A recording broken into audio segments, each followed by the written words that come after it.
Hello, this is Anna with the Center for Capacity Building at the National Alliance to End Homelessness.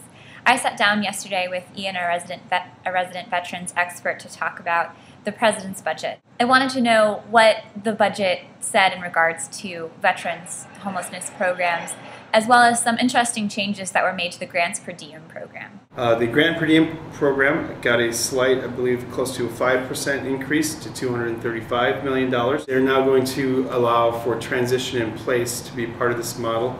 The proposal basically would add some language into the legislation that would allow a Grant per Diem bed to actually be used as a permanent housing bed, and then they would roll that funding into creating a new transitional unit. A lot of times in the past, transitional housing, and particularly Grant per Diem, was the only funding, the only system available. So case managers and program managers did not want to put someone out on the streets, so they would keep them in there as long as they could, because that was the only place to stay. Now we have other programs. We've got permanent supportive housing, so a lot of, for a chronically homeless individual, which a lot of times are the clients in a transitional program, they can go ahead and get a HUD-VASH voucher, so they don't need to stay there. So that opens up that bed for someone. As we move into the transition in place, this is the VA basically recognizing that kind of having a long-term transitional model is not the best model.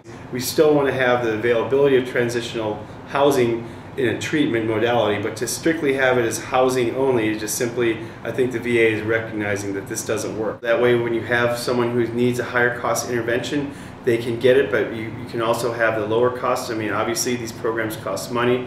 Rapid rehousing costs a lot less than permanent supportive housing, and I think that having that option on the table and having that resource available to veterans is going to reduce the cost per intervention.